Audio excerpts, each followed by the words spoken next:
안녕하세요. 진정토크입니다. 이 진정토크 시간에 여러분께서 정말 흥미진진하게 그리고 뜻깊게 보실 시리즈를 준비를 했습니다. 우리나라가 건국절이 없는 나라입니다. 그 이유는 이 좌파들이 이념에 몰입한 나머지 이념에 뜯어 맞추기 위해서 이 대한민국의 그 근현대사를 많이 바꿨기 때문이라고 생각합니다. 이 역사 논쟁은 사실 끝없는 싸움인데요. 그렇다면 우리가 반드시 알아야 할 진실은 무엇인가 질문을 던지지 않을 수 없습니다. 사실 분명히 진실은 있습니다. 그리고 그 진실들이 여러 가지 자료와 특히 사진들을 통해서 남아 있습니다. 이 진정토크 이 시간에 마련한 시리즈는 저희가 제목을 역사의 진실 찾기, 사진을 통해서 역사의 진실 찾기입니다. 사진은 정말 거부할 수 없는 팩트죠. 이 사진을 보면서 그 사진이 찍혀지게 된 그 배경을 우리가 살펴보면 바로 역사의 진실은 이것이었구나 알게 되는 경우가 많이 있습니다. 그래서 여러분께서 지금 무엇이 우리가 오해하고 있는 건지, 무엇을 우리가 알아야 하는 건지 이 시간을 통해서 깨닫게 되시기를 바랍니다. 근현대사, 특히 이승만, 박정희 두 대통령에 대해서 많은 지식을 갖고 계시고 강의를 많이 하시는 조시철 목사님께서 이 자리에 나오셨습니다. 안녕하세요. 반갑습니다. 네, 이렇게 시간 내주셔서 감사합니다. 네, 조 목사님께서 이 이승만 대통령이나 또는 박정희 대통령이나 또는 이 대한민국의 그 근현대사에 대해서 많은 사진 자료를 가지고 계신 걸로 알고 있는데 어떻게 처음에 그 일을 시작하시게 되신 거예요? 제가 93년도에 네. 인도네시아로 나갔습니다. 네. 그랬는데 선교 나가신 거죠? 그렇죠. 선교사로 네네. 나갔는데 외국에서 보니까 우리 대한민국의 역사가 대단해요. 네. 그런데 오히려 그 이후로 우리 대한민국의 역사는 왜곡되기 시작됐고 또 많은 갈등을 겪게 되더라고요. 그래서 해외에 있으면서 우리나라 역사를 연구하게 됐습니다. 감사한 건 이제 해외에서 보다 보니까 여러 가지 자료들을 또 많이 접할 수 있게 되고 또 결론적으로 또 말씀드리자면은 제가 만약에 네이버나 다운을 검색했으면 이런 자료를 찾을 수 없습니다.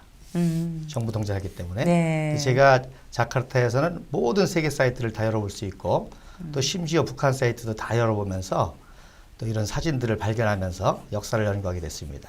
네이버나 다음은 그 내부의 그 뭐라 그래야 되나 검열이라고 그래야 되나 자기들이 자체적으로 대단히 이념에 치우쳐서 많은 제약을 가하고 있는 것 같아요. 예. 그래서 충분하게 자유롭게 검색이 안 된다는 그 불만이 많이 있던데. 저는 아예 지금까지 다음하고 네이버를 검색해 본 적이 없습니다. 네. 네. 그럼 오늘부터 이제 시리즈로 네. 우리가 역사적 진실을 한번 탐구해 볼 텐데 어떤 걸로 시작을 해볼까요? 여러분의 그 역사가 얼마나 중요한지 네. 제가 서론적으로 싱가포르 얘기를 좀 하려고 합니다. 네, 네. 화면을 보시면 네. 리관유 수상이 나오죠. 네. 1990년대는 그야말로 싱가포르와 대한민국이 아시아의 거대한 용이었습니다. 그렇죠. 아시아의 네 마리 용이라고 해요. 네 마리도 아니고 이미 이제 대만도 추월해서 선진국으로 가는 그런 나라가 이제 싱가포르와 우리 대한민국인데 리관유가 90년도에 사임을 하고 네. 놀랍게 70세에 컴퓨터를 배웁니다. 자판을 배우고 컴퓨터를 배워서 책을 쓰게 됩니다. 그래서 책을 쓰게 된 동기가 뭐냐면 싱가포르의 젊은이들이 풍요 속에서 태어나서 풍요 속에서 자라고 네. 그래서 싱가포르이 어떻게 선조들의 피와 땀과 눈물로 건국되었는지 역사를 모르면 네. 국제 경쟁력에서 질 수밖에 없다. 싱가포르의 미래는 없다. 그래서 과거에 치열했던 이 역사, 싱가포르의 위대한 역사를 모르면, 무지하면 싱가포르의 미래는 없다. 특히 청년들의 미래는 없다. 그래서 70세에 자판을 배우고 해서 역사책을 쓴 거죠. 네. 결국 그 이후로 싱가포르는 지금 아테네 이후에 초인류 도시국가가 됐습니다. 7만 불로 세계 1위입니다. 근데 우리나라는 오히려 93년도에 김영삼 정부가 들어서면서 오히려 그때부터 역사 왜곡이 있었습니다. 그래서 역사 무지보다 더 무서운 게 역사 왜곡입니다. 그래서 오늘날 혼란의 모든 뿌리가 이 역사 왜곡에 있습니다. 그래서 저는 어떻게 우리나라 역사가 왜곡됐는지 이 사진을 가지고 역사의 진실을 이야기하려고 합니다. 자, 그러면 그래서 이 싱가포르이 리콴유가 두 권의 책을 썼습니다. 하나는 리콴유 자서전이라고 하는데 사실은 싱가포르 스토리, 싱가포르이 어떻게 건국이 되었는지. 역사 이야기죠. 그렇죠. 네. 건국의 과정을 쓴 것입니다. 그러니까 93년도에 처음으로 컴퓨터 자판을 해서 배워가지고 그렇죠. 98년도에 책이 나오는 첫 책이 나온 거죠. 네, 예, 네. 싱가포르 스토리라고 건국의 과정입니다. 네. 예. 그다음에 이제 그걸 쓴 다음에 인류 국가의 길, From Third to First, 어떻게 제3세계에서 초인류 국가가 되었는지 발전의 과정을 썼습니다. 네. 그러니까 다른 말로 하면 국부 이승만 박사의 우리 대한민국 건국 역사와 박정희 대통령의 한강의 기적의 역사를 쓴 거죠. 근데 우리는 그걸 못했단 말입니다. 네. 못한 정도가 아니라 철저하게 왜곡되고 조작됨으로 말미암아 오늘날 이런 불행한 사태까지 겪게 된 거죠. 그 참 아이러니한 게 그 90년대 초반에도 싱가포르하고 우리 대한민국이 거의 비슷하게 아시아의 네 마리 용이다 뭐 이러면서 이제 홍콩과 하고 대만하고 같이 해가지고 비슷한 발전 상태를 보이고 있었는데 93년도에 이관유 수상은 역사를 바로하는 시도를 하고 우리는 김영삼 대통령 정권에서 역사를 왜곡하고 폄하하는 게 시작이 되면서 예. 극단의 그 갈림길에서 결과적으로 지금 오늘날 우리가 싱가포르하고 비교도 안 되는 그렇죠. 지금 상황에 놓이게 되는 예. 거죠. 예.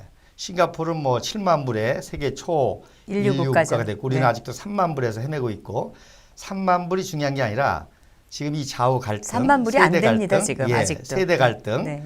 지금 오늘날 많은 분들이 걱정하시는 것 같은 이런 엄청난 사태들이 결국 뿌리가 역사 왜곡에 있던 거죠. 네. 자, 씁쓸합니다. 예, 예. 자, 이게 북한의 역사의 가장 중요한 역사입니다.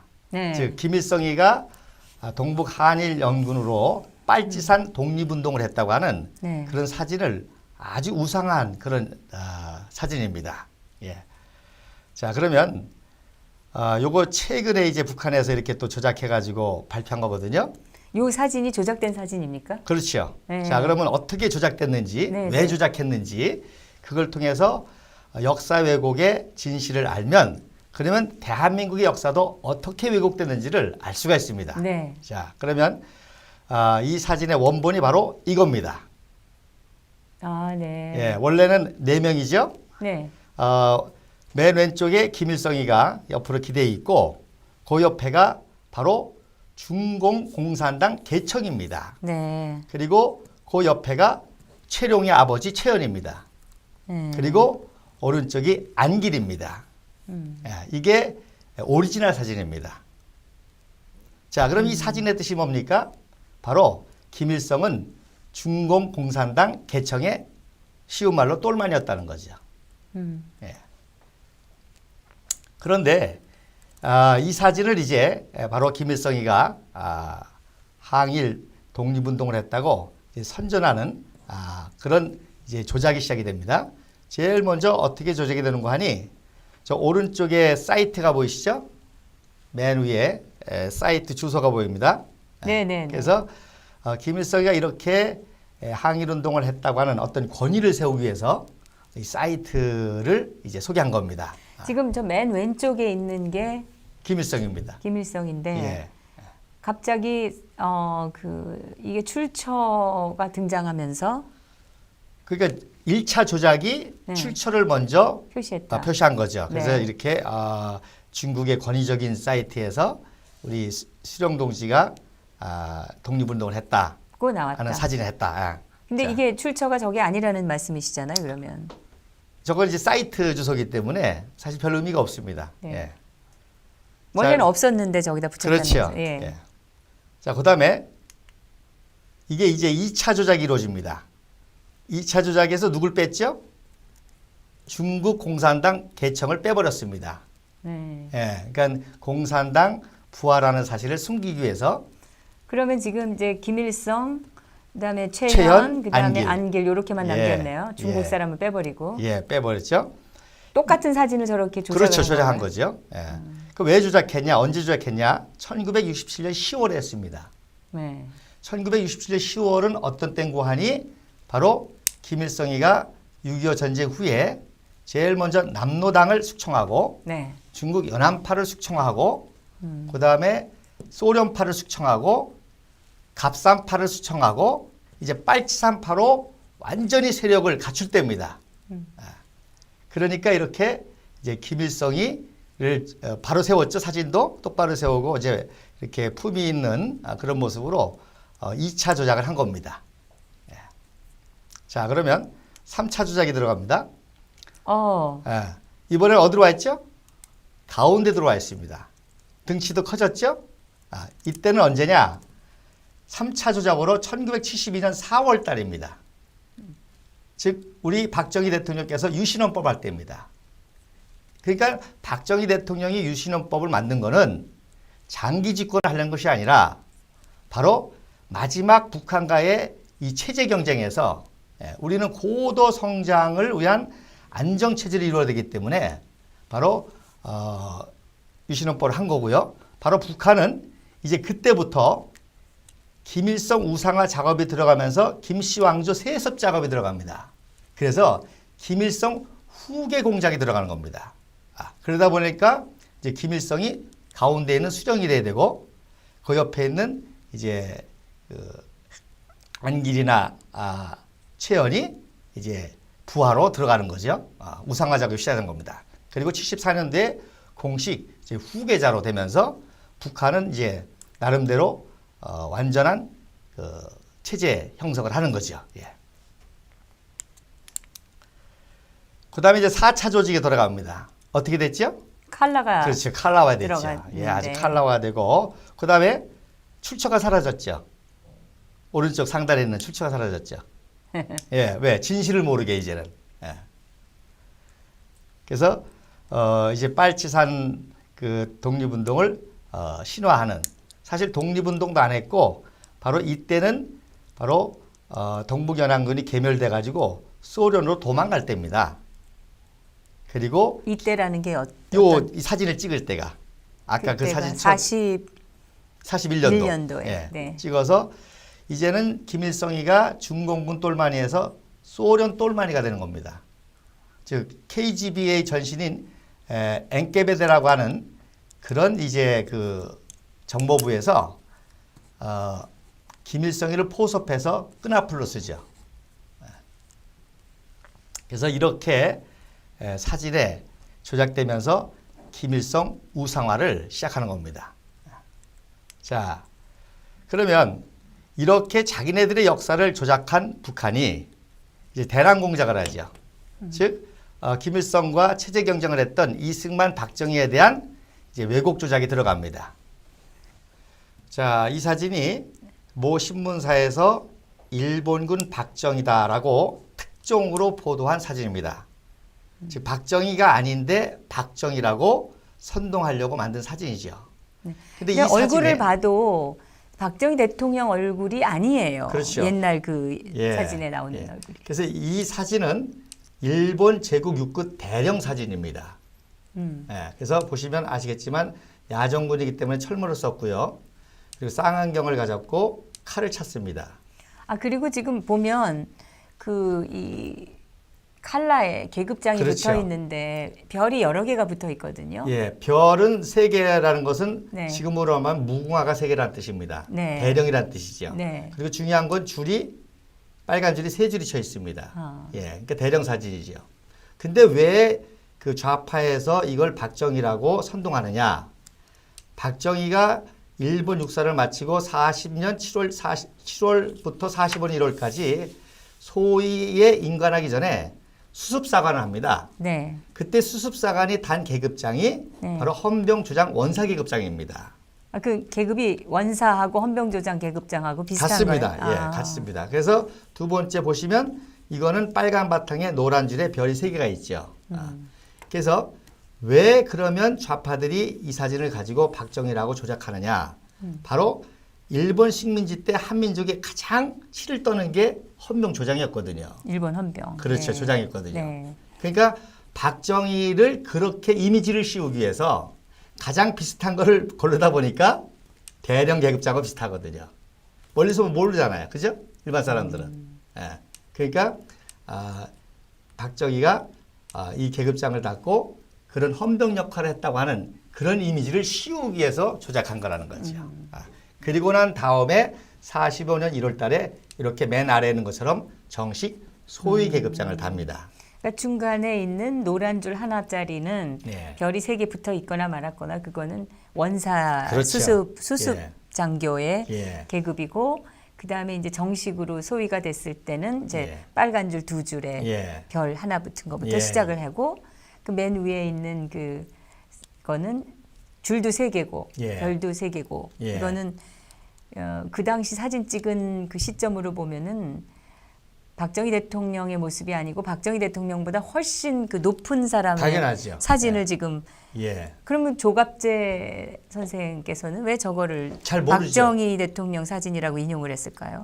이게 잘 모르는 거죠. 그러니까 사진을 자세히 안 보면 분석하자면 모르죠. 아마 이거를 이렇게 분석한 분들이 아직 없을 거예요. 네. 그리고 저는 제가 말씀드린 여기 핵심은 왜 좌파들이 의도적으로 수많은 사진들이 있었을 텐데 이 사진을 가지고 박정희라고 모독했느냐. 바로 대령 계급장하고 원사 계급장하고 멀리서 보면 비슷하잖아요. 그래서 별이 3개라는. 그렇죠. 그걸로 박정희가 일본군 네. 헌병 역할을 했다고 하는 이미지를 씌우려고. 즉 네. 우리 민족이 거기에 굉장히 민감하잖아요. 그런 이미지화 하려고 여러 사진 중에서 이거를 엄청나게 골랐겠죠.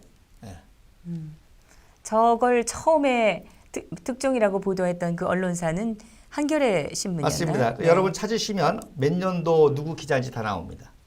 이거 거짓말 조작을 한 거 아니에요? 그렇죠. 100% 조작한 거죠. 그러면 그 근데 단순한 기자를 고발을 해야 되겠네요. 이제. 단순한 조작이 아니라 상당한 고도의 그 정치적 목적을 가지고 사악하게 한 그렇죠. 거죠. 조작하는 예. 거죠. 예. 즉 박정희가 일본군 헌병 이미지, 즉 우리 한국 사람을 악랄하게 박해했던 그 이미지를 덧쓰기 위해서 계급장이 비슷한 사진을 가지고 인용한 거죠. 네. 그리고 말씀드린 대로 박정희는 헌병 역할을 한 것이 아니라 임관하기 전에 6개월 동안 수습사관이라고 했기 수습장교. 때문에 그렇죠. 네. 그 계급장만 다른 거죠. 네. 예. 다음 사진도 한번 보겠습니다. 예. 자, 그래서 이게 왜 중요하냐? 네. 바로 이 사진하고 결합해서 만주군에 지원하기 위해서 혈서를 썼다는 거 결합시키십니다. 네. 예. 그러니까 사진이 가짜면 혈서도 가짜인 거가 상식이 되겠죠, 이제. 네. 예. 그러니까 이거를 다 박정희라는 이미지를 만든 다음에 바로 혈서를 쓴 그 신문 기사를 요것도 조작입니다.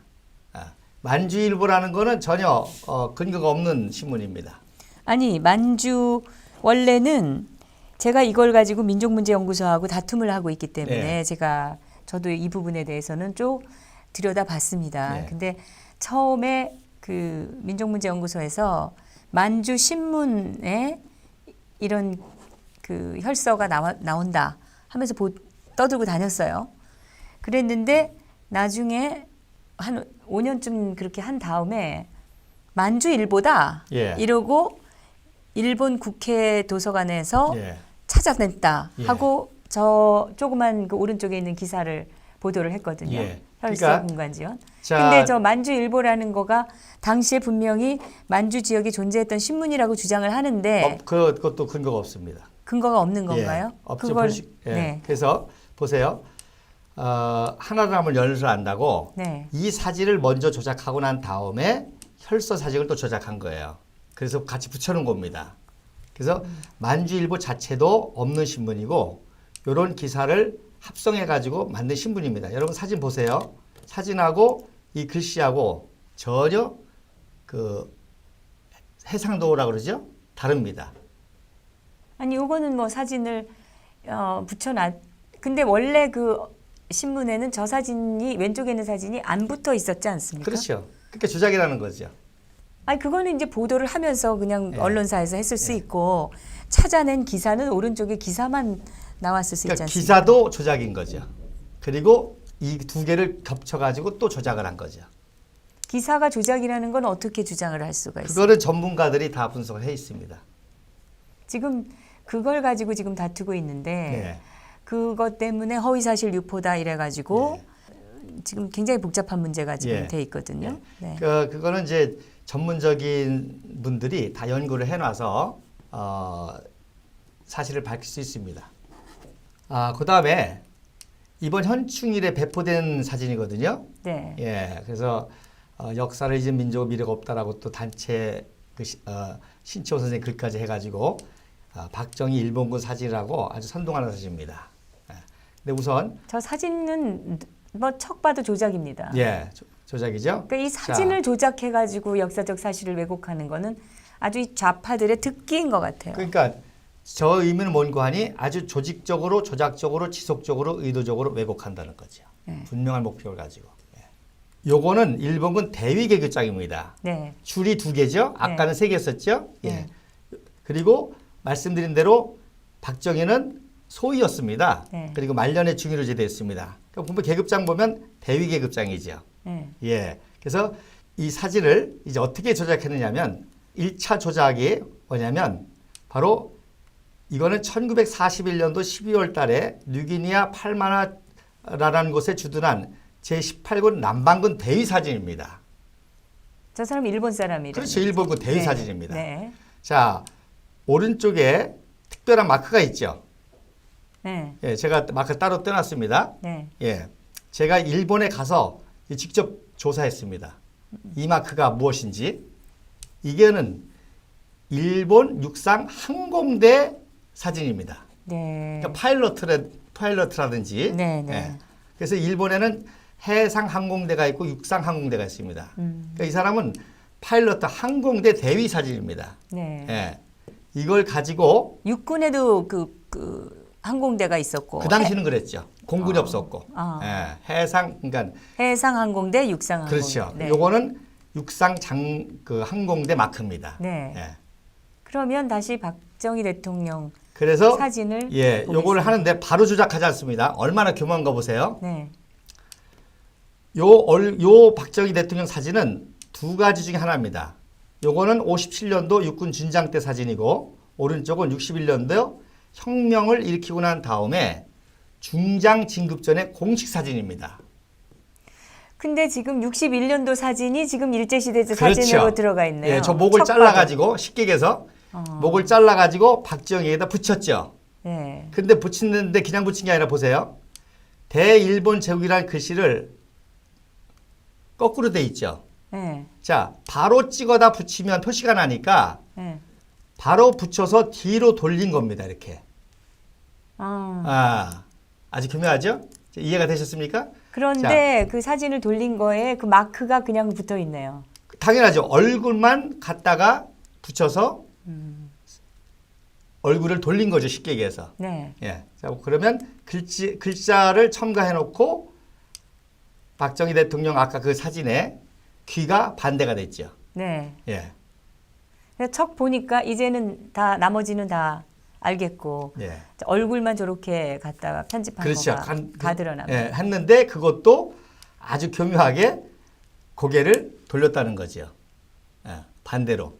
이 귀 모양 보세요. 이게 이렇게 갖다 붙인 거거든요. 네, 거꾸로 해서 화면을 뒤로 해놓고 네. 그런 다음에 돌린 거예요. 그러니까 귀가 달라지죠. 그러니까 이제 이제 좀 더 치밀하게 나오는 대로 근데 여기서 명백한 게 바로 저 항공대 마크가 그렇죠. 붙어 있기 때문에 저거는 박정희 대통령의 사진이 아니라는 조작이라는 거를 그렇죠. 우리가 확인할 수가 예, 있네요. 계급도 다르고. 왜냐면 박정희 그래서, 대통령은 일본 항공대였었던 적이 없으니까. 당연하죠. 그리고 파푸아뉴기니에 간 적도 없고. 파푸아 뉴기니에 간 적도 없고. 예, 그리고 말씀드린 또 이때 박정희의 나이가 그리고 이 27살입니다. 사진에 보면은 예. 이쪽 사진에 뒤에 배경이 구름이 있잖아요. 그렇죠. 근데 우길승천기를 우길승천기를 일부러 집어넣는 그렇죠. 바람에 구름이 예. 저렇게 잘렸다는 예. 게 다 보이네요. 그런데 이런 일들을 지금도 안 멈추고 계속하고 있다는 겁니다. 무슨 뜻입니까? 자, 칼라화 됐죠? 네. 아까 김일성 사진 어떻게 됐죠? 칼라화 시켰죠. 예. 같이 하고 있다는 겁니다, 지금. 그래서 이번에 그러니까 이 종북 세력들이 그 김일성을 계속해서 조작을 하고 있는 것처럼 그렇죠. 그 수법과 그 기술과 똑같이 박정희 대통령에 대해서도 하고 있다. 그렇죠. 그러니까 박정희 대통령뿐만 아니라 이승만 박사 대한민국의 역사를 다 그렇게 조작하고 있다는 거죠. 네. 이 바보 같은 국민들만 진짜 막말로 개 돼지처럼 다 그렇죠. 속고 있는 네. 겁니다. 그래서 제가 이제 이런 사진을 통해서 우리 국민들에게 진실을 알리는 겁니다. 네. 우리 국민들이 똑똑하니까 네. 우리 청년들이 똑똑하니까 저걸 보면 이제 이해를 할 거예요. 네. 그래서 왜 이렇게 치밀하게 조작하고 지속적으로 계속해가는가? 저기 옆에 그 큰 글씨를 메모처럼 써놓으셔가지고 세뇌 본부 서울의 소리는 무슨 말이에요? 그게 보세요. 이번에 이제 문재인 정권이 쓰면서 아주 담대해졌습니다. 요 밑에다가 이거를 만든 서울의 소리라고 아주 써놨어요. 내놓고 한다 이거죠 그렇죠. 이제는. 예. 그럼 서울의 소리라는 거는 뭐 하는 놈들인가요? 그러니까 쉽게 얘기해서 역사 세뇌 조작 본부라고 보면 되겠죠. 예. 저기를 찾아야 되겠네. 예, 아주 대놓고. 그다음에 여기에 이제 그래서 보세요. 이렇게 일본군 사진을 놓고 악랄하게 그 양민을 학살하는 사진을 놨거든요. 이거는 바로 일본군이 상해에서 중국인 학살하는 사진입니다. 그러니까 대한민국에서 그 일제시대 말부터 존재했던 이 좌파들, 공산주의, 남노당 뿌리로 연결된 이 자들은 거짓말과 조작과 이 그 사기로 예. 점철돼 있는 역사거든요. 그들의 예. 역사는. 예. 근데 그게 단순히 북한의 역사 조작 끝나는 게 아니고 남한에 영향을 미친다는 거죠. 그러니까 한마디로 영향이 말하면 아니고 예. 완전히 남한의 그렇죠. 역사를 자기들이 지금 조작을 해서 예. 그거를 내놓고 퍼뜨리는 게 박원순 이 역사문제연구소 또 뭐 민족문제연구소. 아니 민족문제연구소는 예. 임원영이라고 예, 맞습니다. 박원순이 처음에 만든 거는 역사문제연구소고 예. 민족문제연구소는 그 이후에 또 예. 생긴 겁니다. 근데 역사문제연구소니 민족문제연구소니 이런 자들이 지금 이 왜곡된 이 북한에서 말하자면 만들었을지도 모르는 이런 자료들을 지금 마구 진실인 것처럼 예. 퍼뜨려서 국민들을 예. 역사의 문에 완전히 바보로 만들고 있다. 예. 네. 그러니까 김일성, 김정일, 김정은을 우상하는 세력이 국부 이승만 박사와 박정희를 비하하는 거죠.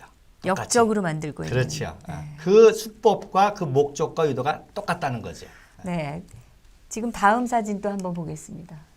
그래서 이제 박정희 대통령에 대한 이제 진실을 이제 그러니까 박정희 대통령이 얼마나 가난했었든지 이게 이제 구미 생가하고 어린 옛날 시절 그 얘기입니다. 구미 생가의 원래 사진이 모습이죠. 그렇죠. 예. 저렇게 가난한 집에서 예. 어렸을 때 맞다. 사진입니다. 네. 그리고 이제 대구 사범을 다니게 되죠. 네. 그래서 여기서 우리가 알아야 될 것이 일제 식민지 당시에 조선의 엘리트들이 민족주의 엘리트들이 가는 대학이 사범대학입니다. 네. 왜냐하면 똑똑해서 경성제국대학 가가지고 총독부 근무하면 친일파 소리 듣잖아요. 그러니까 15살에 처음 대구 사범 학교를 들어가셔서 네. 20살까지 다니셨는데 32년도에서 이제 그러니까 사범학교를 다닌다는 의미를 27년에서 32년. 예, 정확하게 아셔야 됩니다. 이게 굉장히 중요한 사실입니다. 네. 예, 우리 식민지 역사를 이해하는데 가장 중요한 게 이것입니다. 자, 말씀드린 대로 식민지 당시에 조선의 똘똘한 엘리트들이 민족주의와 자존심을 지키면서 가는 대학이 사범대학입니다. 그게 이제 후진을 양성하는 것을 사명으로 생각했기 때문이 그거보다도 아닐까요? 그것도 있고 그 사범학교에서만큼은 네. 계속 민족교육이 비밀리에 이루어지고 있습니다. 네. 예, 그러니까 사범대학 교사들은 다 민족주의자로 애국가와 그 태극기를 생명 걸고 몰래 가리키는 그런 학교가 사범학교입니다. 그러니까 똑똑해서 상업학교 들어가서 조선은행 근무하면 친일파 소리 듣잖아요. 또 경성제국대학 나와가지고 총독부 들어가서 일하면 친일파 소리 들 수 있잖아요. 그러니까 그런 자존심 때문에 들어가는 대학교가 사범대학입니다. 그러니까 사범대학 출신들은 다 민족주의자라고 보는 거죠. 그래서 백선엽도 평양사범, 최명신도 평양사범입니다. 그러니까 그 사람들이 일본군 장교였다고 하는 이유 하나만으로 친일파로 매대하는 것은 바로 아까 말한 그 세력들의 조작이죠. 그래 조작이죠. 그래서 5년 동안 이제 그 대구 사범을 다닙니다. 그때 현준혁이라는 사람을 만납니다. 이 사람이 민족주의자지만 공산당이에요. 네. 이 사람이 굉장히 유명한 사람입니다. 우리가 해방당하고요. 해방되고 제일 먼저 암살당한 사람이 현진혁입니다. 네. 북한에서. 예. 그러니까 북한에 갔는데. 그렇죠. 이제. 북한에 이제 해방되면서 이 사람이 북한으로 올라갔죠. 네. 왜냐하면 그 당시 최고의 공산주의자였기 때문에 공산주의 정부를 그 세우는 그야말로 김일성이를 능가하는 사람이었습니다. 근데 왜 암살당했냐? 바로 하도 소련군이 그 만행을 저지르잖아요. 그러니까 우리 민족주의자들이 소련군 찾아가서 만행 좀 하지 말라 하니까 안 들어줍니다. 그러니까 공산주의 대표인 현진혁을 찾아갑니다. 현진혁 보고 좀 공산주의 만행을 좀 저지해달라. 근데 제 힘으로 안 되잖아요. 그러니까 현진혁을 암살해 죽인 거죠. 그리고 이제 김일성이를 내세워서 공산주의 세운 거죠. 어쨌든지 간에 바로 박정희가 바로 이때 현진혁을 통해서 공산주의 사상을 어느 정도 접하게 됐다는 겁니다. 그러나 결론적으로 말씀드리지만 박정희는 절대로 공산주의 행적을 한 기록이 전혀 없습니다. 그건 뭐 나중에 또 새로운 영상. 그래서 이게 이제 졸업식 때 사진입니다. 거의 37년도 5학년 때.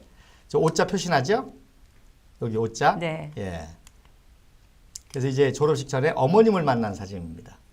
근데 저 사진에서는 박정희 대통령이 저 얼굴이 좀 달라 보이네요. 귀를 보고 알겠네요, 근데. 예, 귀가 맞죠. 독특한, 아까랑 네. 똑같죠. 예, 맞습니다. 예.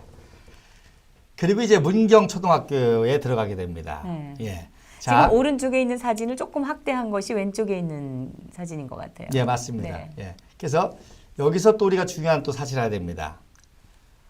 일본 교육부에서 교사들을 발령 낼 때 네. 교사 중에서도 가장 민족주의적 성향을 가진 사람은 좋은 데 보내겠어요? 나쁜 데 보내겠어요?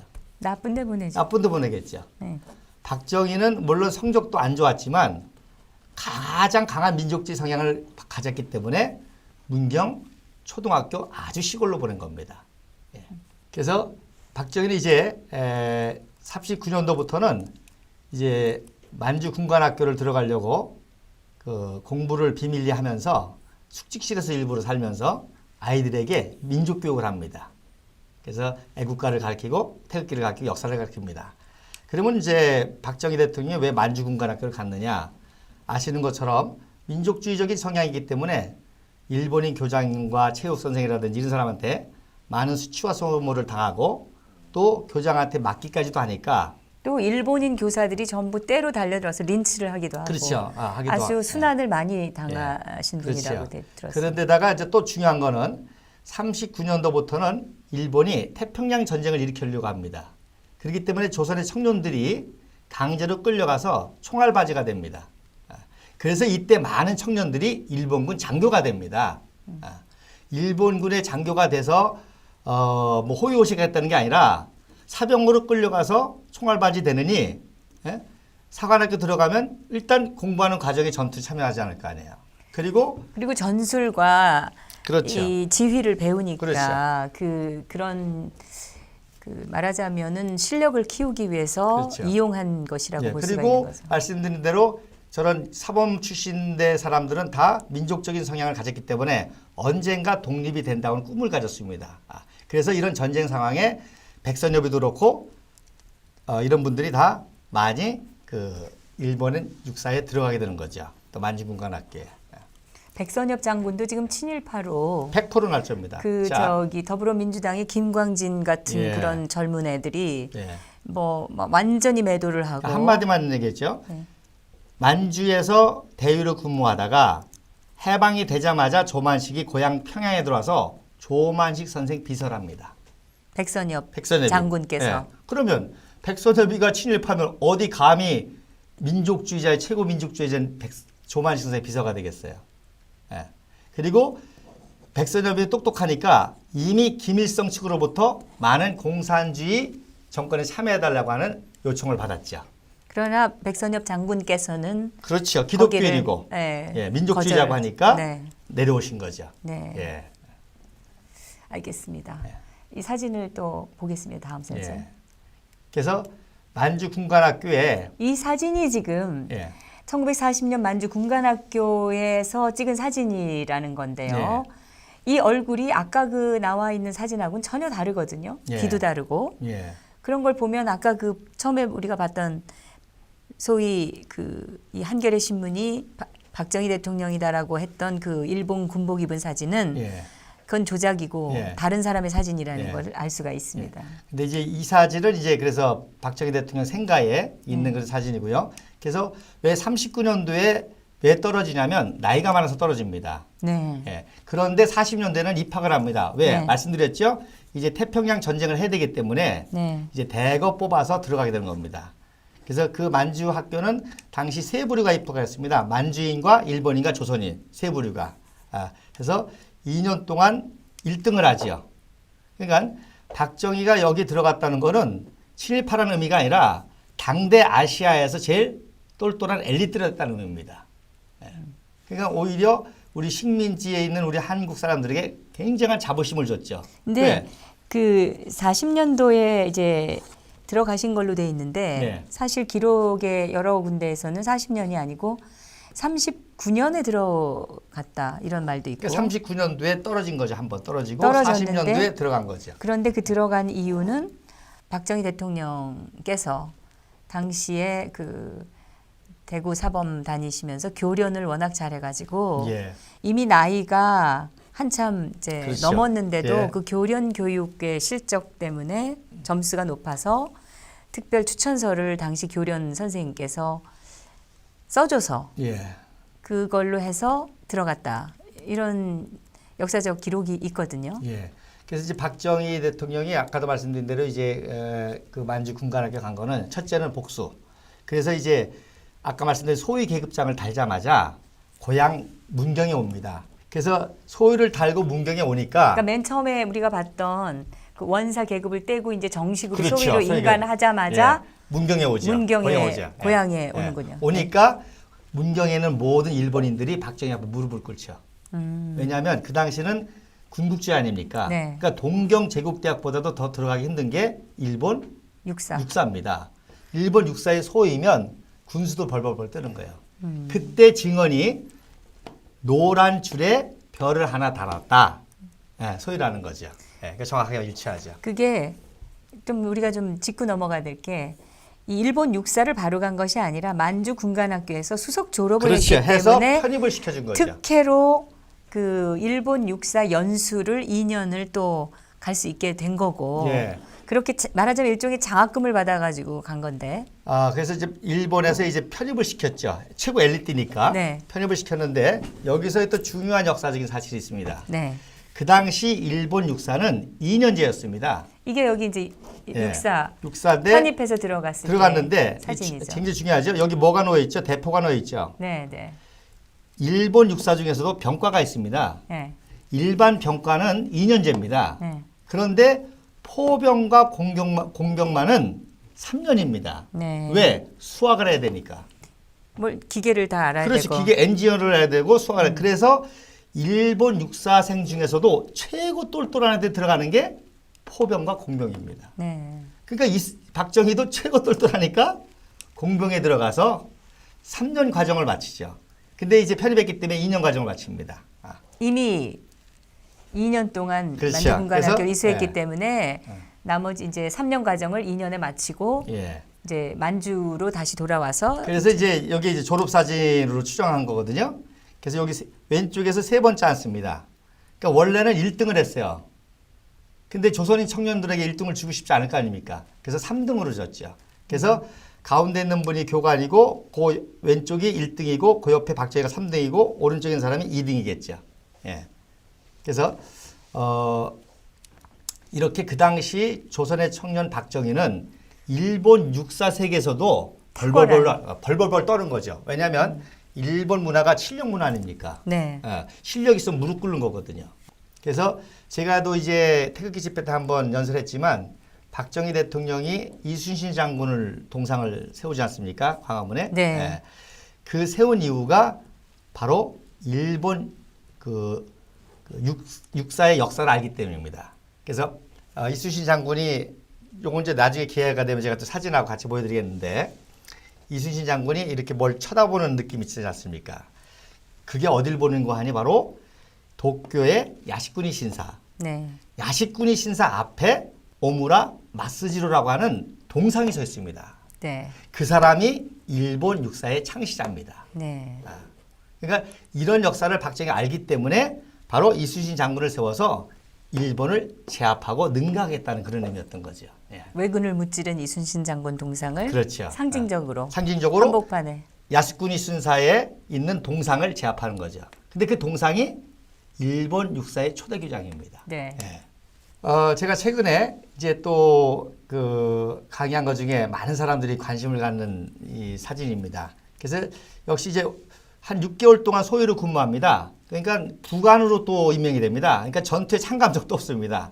그리고 해방이 되자 바로 북경에 있는 광복군으로 갑니다. 네. 자, 만약에 친일파였다면 광복군이 받아주겠어요? 그래서 광복군에서 있다 오는 바람에 1년 늦게 귀국을 합니다. 그래서 46년도 5월 8일 날 이제 제2기 조선경비사관학교에 들어가게 되죠. 여기서 어떤 일화가 있는가 하니 47년도에 이취업 대위가 3대 교장을 합니다. 네. 자, 그런데 육사면은 대한민국을 지키는 그야말로 간성들 최고의 엘리트 그룹 아닙니까? 그래서 애국가를 불러야 되겠는데 본인도 애국가를 모르는 거예요. 애국가 가사도 모르고. 근데 이분이 좀 똑똑했었던 것 같아요. 어떻게 할까 하다가 2기생 약 250명한테 시험을 냈습니다. 자기는 모르니까. 애국가를 1절부터 4절까지 쓰라. 누가 썼겠어요? 박정희만 썼죠. 1절부터 4절까지. 그리고 200명 중에 200명 단 유일하게 네, 네. 1절부터 4절 다 썼다는 거죠. 그리고 박정희가 아는 애국가는 올드랭사인 벙커 선교사가 붙인 천부여 의지 없어서라는 그 찬송가가 붙인 그거죠. 그래서 동해물과 백두산이 마르고 닳도록. 근데 그 곡조로 기억을 하시는 어르신들도 많으세요. 그렇죠, 맞죠. 애국가를 그렇게 부르시는 예. 그 연로하신 분들이 저도 가끔 있습니다. 부릅니다. 네. 일부러 거의 뭐 찬송가 또 있지만 우리나라 역사를 제가 상기하기로. 네. 그리고서 이제 이승만 박사가 안익태의 그 애국가를 제일 먼저 안 게 또 이승만 박사입니다.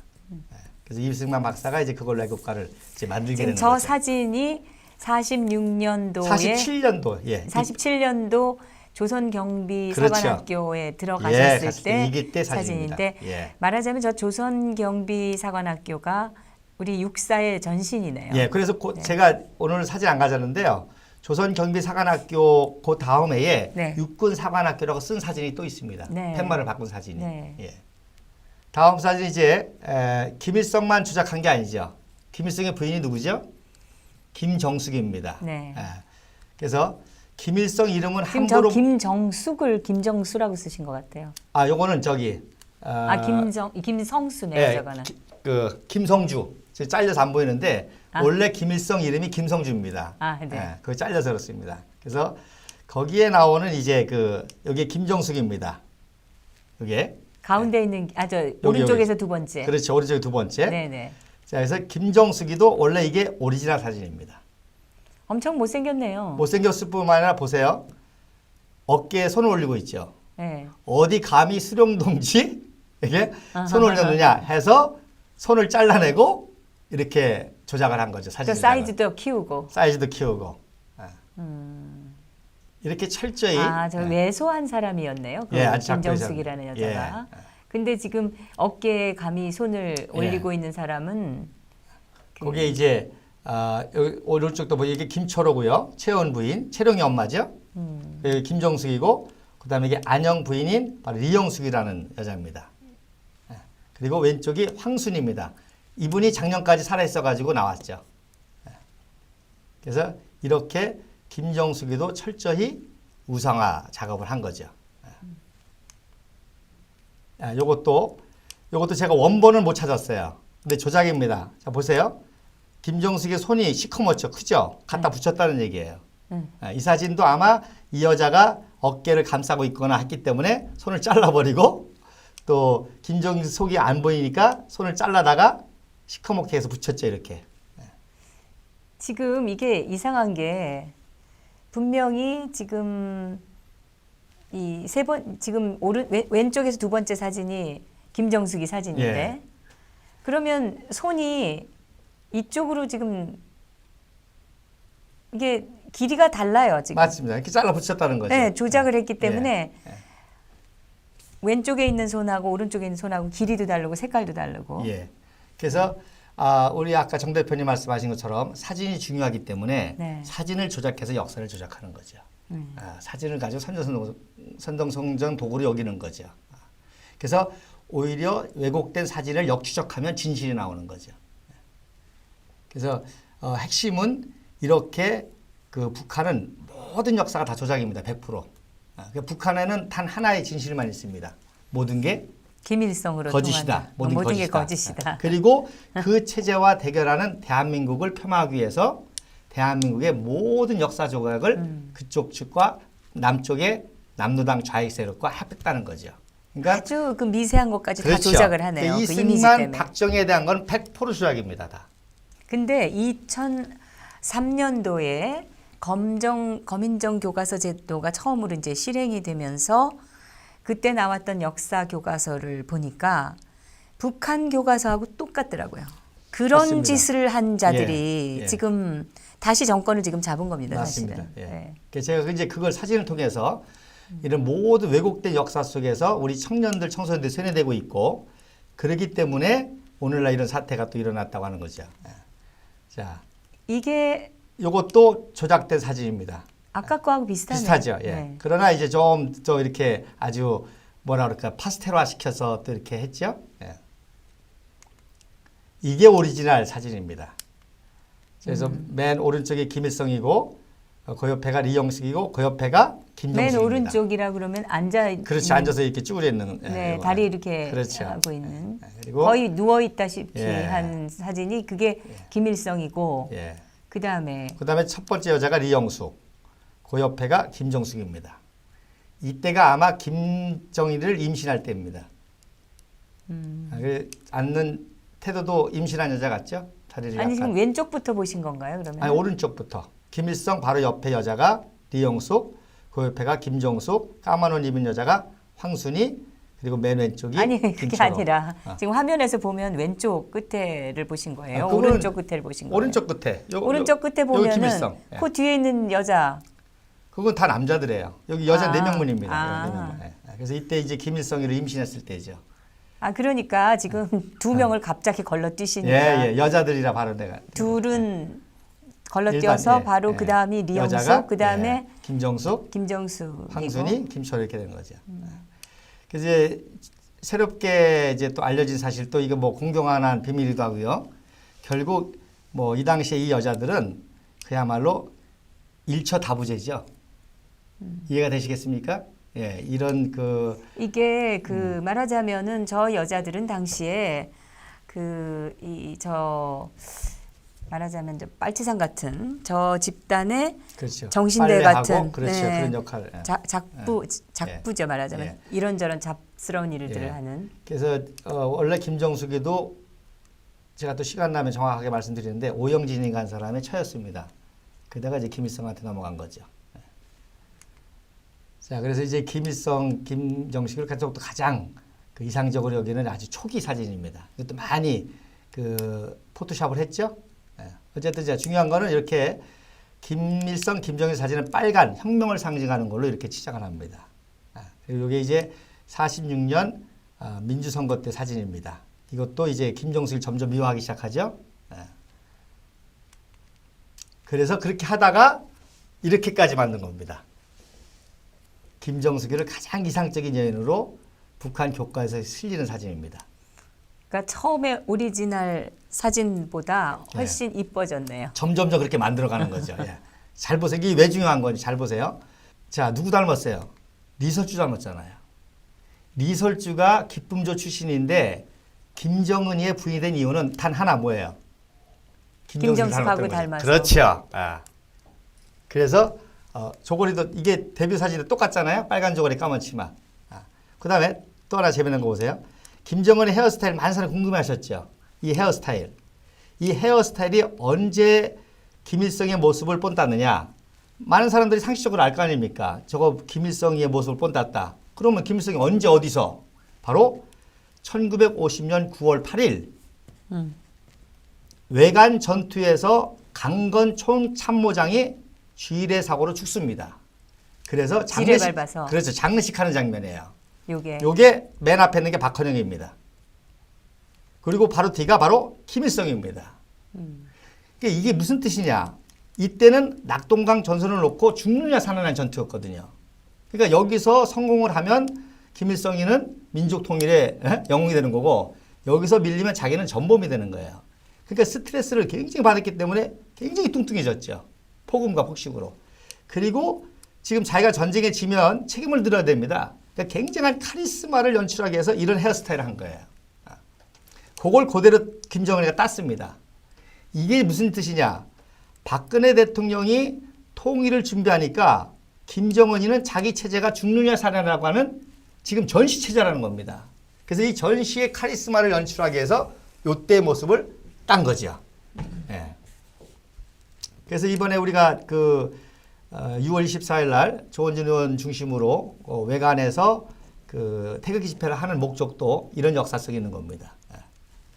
우리 마지막 이제 이 체제 전쟁, 이념 전쟁. 저 머리 스타일이 도대체 어디서 나왔나 궁금했죠. 네, 궁금했습니다. 똑같죠. 네, 예. 그렇네요. 그러니까 이때만 해도 박헌영이가 주도적이었습니다. 보세요. 왼쪽에 앞장섰잖아요. 그러니까 김일성은 지금 스트레스 한참 받을 때입니다. 왜? 전쟁의 책임을 자기가 다 뒤집었어야 되니까. 그래서 이때 사실 지금 총정치국이라는 걸 이때 만들었습니다. 왜? 당이 군을 장악해야 잘 살아났거든요. 이런 역사적인 뿌리가 다 있는 겁니다. 그래서 결국은 박헌영을 전쟁 끝나자마자 책임을 물어서 죽였죠. 네, 개떼들이 달려들어서 물어뜯겠다는 말도 있고 예. 하여튼 그래서, 처참하게 죽이죠. 예, 장성택이도 똑같이 했다고 합니다. 예. 그러니까 역사는 흐른다고 그러지 않습니까? 똑같습니다. 다음 사진은 이제 여러분들이 민족문제연구소에서 100년 전쟁이라는 이건 조작으로 밝혀져가지고 그렇죠. 이미 네. 고소를 많이 당하고. 그렇죠. 네. 그래서 제가 이제 이해 쉽게 이제 키가 똑같죠? 예. 그러니까 조작을 해도 이제 왜 그랬냐면 이게요. 조작을 했는데 좀 미련스럽게 그렇죠. 했어요. 왜 100년 전쟁을 만들었냐면 2012년 대선을 앞두고 급하게 만든 거예요. 선거용으로. 그러니까 박근혜 대통령의 지지를 떨어뜨리기 위해서 국비승만 박사의 세력과 박정희 대통령 세력을 모함하기 위해서 급하게 만들다 보니까 저런 오류를 많이 범했던 거죠. 그리고 대통령 당선되시자마자 박근혜 대통령이 당선되자마자 이 종북 좌익 세력들이 특히 지자체장들, 좌파 지자체장들을 중심으로 해가지고 박정희 대통령에 대한 왜곡 역사 강좌를 전반적으로 예. 실시를 합니다. 그거를 지자체 돈으로 해서 박정희의 진실은 이런 제목으로 예. 강연을 하기 시작하는 게 바로 박근혜 대통령의 정권의 그 근간을 흔들기 위한 짓거리들을 그렇게 한 것이죠. 그러니까 이게 지금까지 우리가 봤지만 이거는 정권 문제가 아니라 역사 문제라는 거죠. 그러니까 지금도 사실 국비승만 박사와 박정희 대통령과 박근혜 대통령 라인과 김일성 계열의 종북 좌파 세력과의 싸움의 연장전이라는 근데 거죠. 지금 그런 거 보면은 문재인도 지금 그쪽에 서 있는 겁니다. 당연하죠. 예, 그러니까 당연히 비난을 받아야 마땅한 것이죠. 대한민국의 정통적인 그 역사를 지금 왜곡한 쪽에 서 있으니까. 그렇죠. 그걸 왜곡해서 정권을 잡고 네. 쉽게 얘기해서 밥을 먹고 사는 거죠.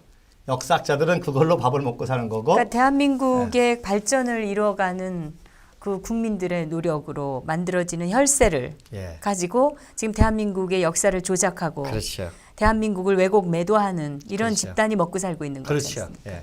그래서 진짜. 이런 연구들을 말입니다. 네. 진짜 전문가들 다 해놨습니다. 저는 사실 전문가가 아니에요. 그분들이 다 알면서도 이 카르텔이 너무 무서우니까 얘기를 못하는 거예요.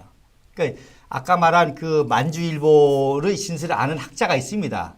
네. 근데 그걸 얘기하면 교수에서 잘려요. 이해가 되시겠습니까? 예. 기존 사학계라든지 기존 모든 계통이 그 종북 좌파세를 잡고 있기 때문에 진실을 말하면 피해를 보는 거죠. 그러니까 연구만 하고 발표를 못 해요. 근데 그렇다면 역사를 뭐하러 공부합니까? 그러니까 저것이 이제 그 지식인이라고 할 수가 없는 그렇죠. 거죠. 지식인이라는 것은 알고 있는 것을 가지고 맞습니다. 진실을 밝히는 맞습니다. 책임이 있는 사람들인데. 결국에 이번에 우파가 무너진 것도 그 지식인들의 비겁함이고 오히려 그 지식인들이 오히려 안보와 우파라는 명목으로 지금까지 먹고 살아왔던 거죠. 그래서 웰빙 숟가락 우파니 이런 얘기를 하는 거죠. 진짜 안보를 위해서가 아니라 저쪽 세력의 하나의 카운터파트로서 안보를 빙자해서 먹고 사는 거에 불과한 거죠. 그러니까 진실을 얘기하지 못하고 결국은 그게 안보팔이고. 그렇죠. 그렇게 되는 네. 거죠. 파리들이죠. 예. 파리들 자기들이. 저들이 그야말로 민족 평화 이런 명목으로 파리를 한다면 이 사람들은 안보 파리를 지금까지 먹고 살았다는 거죠. 양심을 저버린 지식인들이 결국 나라를 망치고 있다는 생각을 예. 합니다. 그래서 시간이 이제, 많이 돼서 예. 오늘 준비를 많이 해오셨는데 네. 오늘은 여기까지 예. 하고 계속해서 저희가 뭐 양이 워낙 방대하다 보니까 언제 끝날지 알 수가 없겠습니다. 그래서 제가 그런데 시작을 다음 주부터 이제 네, 그 이승만 박사의 청년 시절부터 하려고 겁니다. 네 오늘은 그 이제 시작하는 마당이니까 예. 우리 역사가 어떻게 조작이 될 수 있는지 예. 얼마나 쉽게 우리가 속았는지. 조작되고 그렇죠. 선동되고 예. 속을 수 있는지에 예. 대한 맛배기를 예. 보여드렸고요. 예. 다음부터는 이제 본격적으로 그 역사의 진실 탐구를 들어가도록 하겠습니다. 예. 지금 우리나라 역사에서 지금 가장 그 매도되고 있는 대통령, 예. 바로 그 이승만 대통령과 박정희 대통령, 그리고 그로 비롯돼서 많은 역사적 사실들이 예. 같이 지금 왜곡되고 있는데 예. 그걸 하나하나 한번 그렇죠. 파헤치는 즐거움을 좀 예. 가져보도록 하겠습니다. 네. 오늘 이렇게 귀한 자료 소개해 주셔서 감사합니다. 조시철 목사님. 네, 감사합니다. 감사합니다. 예. 다음에 또 뵙겠습니다. 네. 우리 오늘 근대사의 일가를 이루고 계시는 근현대사의 일가를 이루고 계시는 조시철 목사님을 모시고 이 역사가 어떻게 조작될 수 있는지에 대해서 사실 잠깐 말씀을 드렸습니다. 앞으로 계속 자세한 그리고 여러분께서 어쩌면 한 번도 보지도 못했었을 그런 사진들을 소개하면서 역사적 진실을 탐구해 보도록 하겠습니다. 지금 대한민국이 가장 큰 문제는 이 사회가 갈등으로 이렇게 갈갈이 쪼개져 있다는 것이 아닐까 싶은데요. 그 중에서 가장 큰 갈등과 이 분열이 바로 이념에 의한 것입니다. 근데 그 이념 갈등의 뿌리를 파헤쳐 보면 거기에 바로 역사의 조작이라는 그 진실이 도사리고 있습니다. 이념에 몰두한 나머지 자기들의 이념을 합리화하기 위해서 역사적 사실과 팩트들을 다 조작을 한 게 좌파들이 해온 짓입니다. 우리 애국 국민들은 이것을 바로잡아야 할 책임이 있다고 생각합니다. 그런 의미에서 계속해서 보여드릴 무엇이 진실인가 이 시리즈를 여러분께서 관심을 가지고 지켜봐 주시기를 부탁드립니다. 진정 토크였습니다. 감사합니다.